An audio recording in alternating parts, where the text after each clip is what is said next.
No, thank you for having me. Awesome. So just for those of you watching, I'm just going to give a little intro. Steph and I actually went to acting school together in New York City. She's originally from the UK and she lives there now.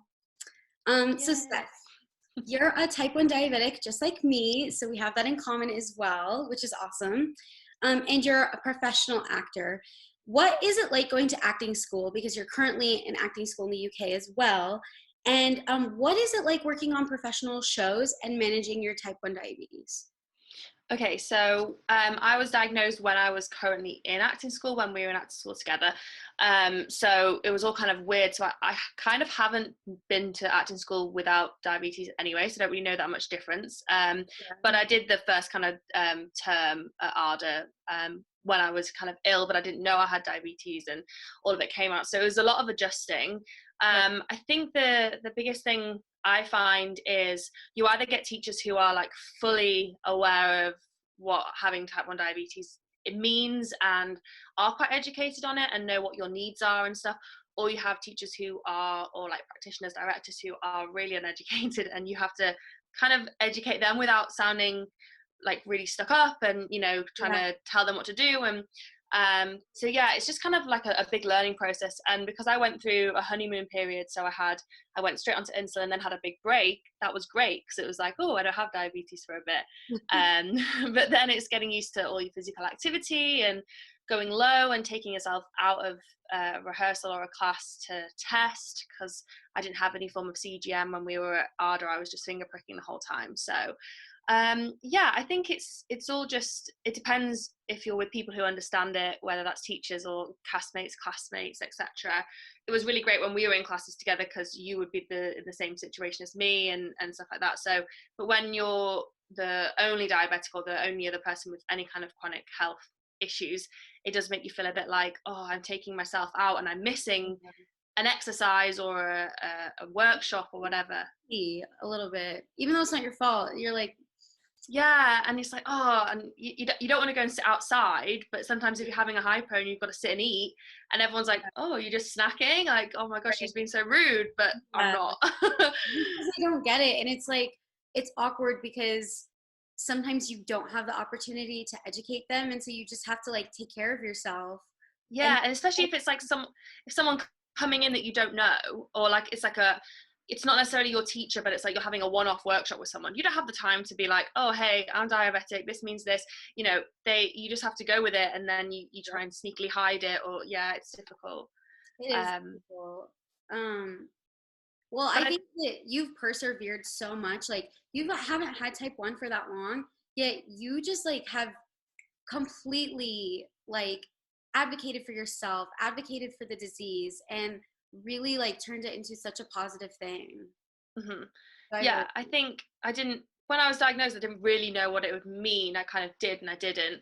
But also, it's kind of one of those things, I think because I got it later in life, I haven't really had the rebel against it kind of thing. I've just been like, well, this is my life. I got it when I was 21. I just had to kind of go with it. There was no choice really. I think that kind of helped me a bit as well. So awesome.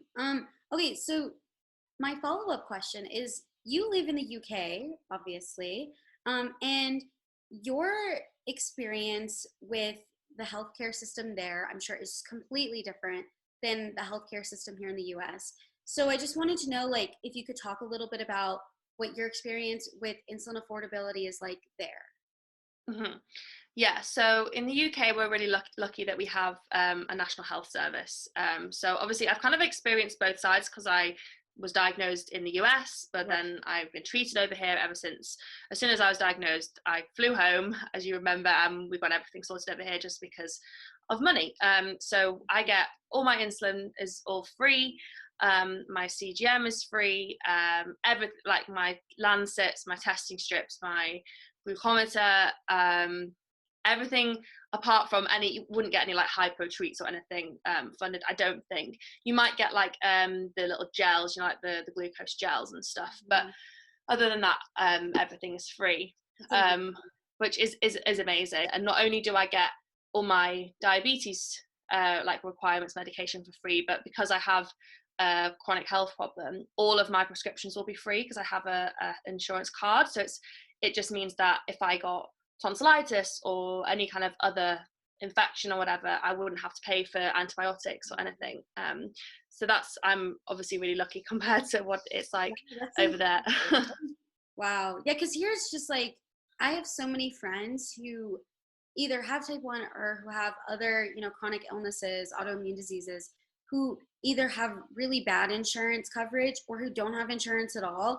And they're paying like thousands and thousands of dollars. And that's just ridiculous, because it's like, you're going to die without the medication, yet they're literally making you decide like between putting a roof over your head and paying for your meds. It's ridiculous. I know, and it's not our fault that we've got it either. It's not something that we did to ourselves. So yeah, I don't know, I am extremely lucky, and I think that was also a big impact on my life. It meant that I was never going to stay in America after training. I was always going to come back, because I didn't want to have to be a struggling actor and working multiple jobs and try and pay for insurance and insulin and everything. So it did have a big impact on me coming home, but also I'm very lucky that I had that choice. That makes a lot of sense. Okay, so my last question is that you actually have an Instagram blog for your diabetes, and I think that's so awesome. I follow you, I love all your posts, and it's so cool to see your journey, whether that be like you starting your CGM, which was just so cool because I've seen you since you were diagnosed, or just, like you connecting with other diabetics online. So can you just tell me a little bit about your experience with your blog? Yeah, so I originally followed a lot of type 1 accounts on Instagram, on my own Instagram, because the only other person I know who's type 1 diabetic is you, which is so crazy, and I'm sure you have loads of other people that you know, but that's because you kind of grew up in that kind of community, whereas I didn't, because I got it so later in life. And I kind of started looking at other type 1 accounts just to get some info and like to talk, because the thing that we lose with the NHS is we don't have any kind of support groups or anything. That's all an extra. So I don't know any other diuretics. I don't know any of the experiences. It was just to look at whether I should get a CGM, whether I should get a pump, other kind of just like tips and stuff like that. And then after a while, I was kind of following them a lot and interacting with them on my own account, my personal account. And I was like, no, I think I should make my own one. And also I wanted to educate the people around me, because all of my friends, I think some of them would know what to do if I had a hypo or if I needed anything, or would understand, but some of them wouldn't. And I thought if I could make something on social media, which everyone's on all the time, that's kind of cute and isn't all like hard-hitting facts and boring, and it's still me, but it's educating people as well, and it just means I can interact with other diabetics, and I get like a bit of a diabetic community online. And we had a Zoom as well, like a big group of us had a Zoom the other day, which was really cool. So cool. I love that. Okay, thank you again for being a part of this interview. It was so awesome to hear your perspective on things. And my film comes out on May 14th. Yeah. So, on my birthday. So check it out. Send it to your friends, your family, your diabetic friends. And yeah, it was so good to see you, Steph. Thank you so much. I can't wait to see it. Yay.